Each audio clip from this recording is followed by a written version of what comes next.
आप में से कई लोग सत्संग सुनने जाते हैं, जबकि कई लोग ऐसा करना व्यर्थ समझते हैं। उनका सोचना होता है कि किसी से अच्छी बातें सुनने से क्या बदल जाएगा।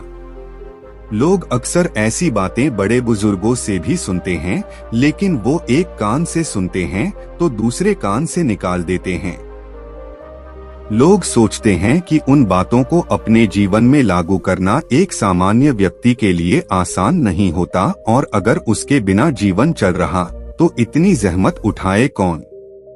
सत्संग को लेकर जब ऐसी ही समस्या एक व्यक्ति ने गौतम बुद्ध के सामने रखी, तो जानिए गौतम बुद्ध ने इस पर क्या कहा। बुद्ध हर हफ्ते नए गांव जाकर वहां लोगों को उपदेश दिया करते थे। सभी लोग बुद्ध के उपदेश से बहुत प्रभावित होते। बुद्ध के उपदेश को सुनकर गलत मार्ग पर चलने वाला व्यक्ति सही मार्ग पर चलने लगता था। एक दिन एक नए गांव में बुद्ध उपदेश देने पहुंचे। उपदेश सुनने के लिए भक्तों की भारी भीड़ मौजूद हुई।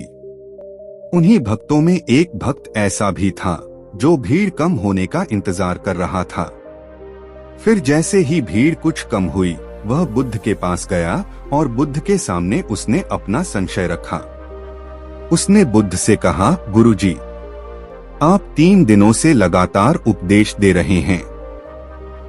3 दिनों से मैं भी लगातार आपका उपदेश सुनने आ रहा हूँ, पर फिर भी मेरे मन में एक उलझन है। बुद्ध ने बोला, तुम बेफिक्र होकर पूछो कि तुम्हारे मन में क्या उलझन चल रही है। वह व्यक्ति बोला, गुरुजी, आप जब भी उपदेश देते हैं तो मेरा मन एकदम से प्रफुल्लित हो उठता है। मैं खुद को ऊर्जावान महसूस करता हूँ, लेकिन जैसे ही मैं अपने घर में प्रवेश करता हूँ तो ऐसा लगता है कि जैसे वह सकारात्मक ऊर्जा कहीं गायब हो गई है।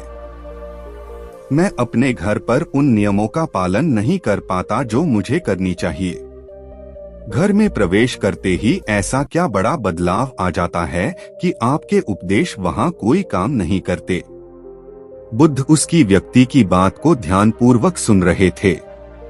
उन्होंने 2 मिनट सोचकर जवाब दिया, वो बांस की टोकरी देख रहे हो, तुम उसे उठाओ और उसमें तालाब से पानी भरकर ले आओ। याद रहे कि उसमें से पानी नहीं गिरना चाहिए। उस व्यक्ति ने वही किया जो बुद्ध ने कहा। वह तालाब पानी भर के ले आया, पर जब तक वह बुद्ध के पास पहुंचा, उस टोकरी से सारा पानी गिर चुका था। बुद्ध ने उसे प्यार से कहा, कोई नहीं, तुम आज पानी लाने में असफल हुए, पर यह मेरा वादा है कि आने वाले समय में तुम निश्चित ही इस टोकरी में पानी भर सकोगे। वह आदमी अब हर रोज ऐसा करता पर सफल नहीं हो पाता। एक दिन उस आदमी ने बुद्ध से कहा कि टोकरी में तो आज तक पानी भर नहीं पा रहा है।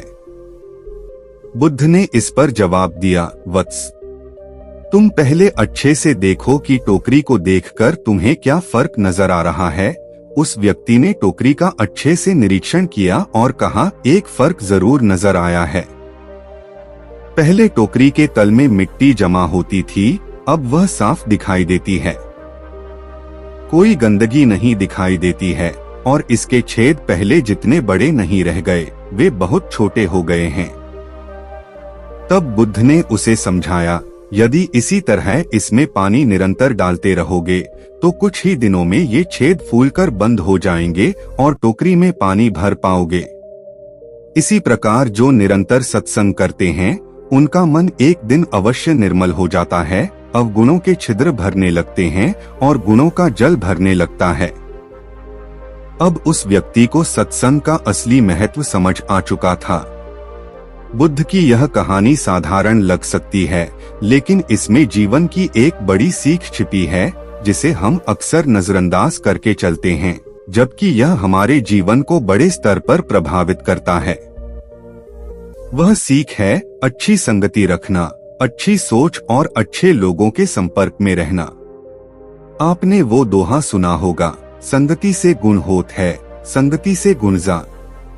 बुद्ध भी अपने शिष्य को टोकरी के माध्यम से यही समझाते हैं कि अगर हम अच्छी संगति में होते हैं तो वह निरंतर हमारी बुद्धि और आदतों से भ्रम और कुव्यसनों की धूल हटाता रहता है, और इस प्रकार हम एक दिन अपनी अयोग्यताओं को पीछे छोड़ कब योग्य बन जाते हैं, हमें पता भी नहीं चलता।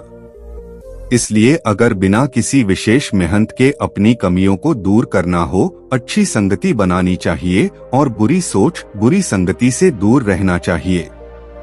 मुझे उम्मीद है कि आपको यह कहानी पसंद आई होगी और काफी कुछ सीखने को मिला होगा। कहानी के बारे में अपने विचार आप हमें नीचे कमेंट बॉक्स में कमेंट करके बता सकते हैं। बाकी अगर यह कहानी आपको अच्छी लगी हो तो इस वीडियो को लाइक करें और चैनल को सब्सक्राइब जरूर करें। तो मिलते हैं अगली वीडियो में, तब तक अपना ख्याल रखना। धन्यवाद।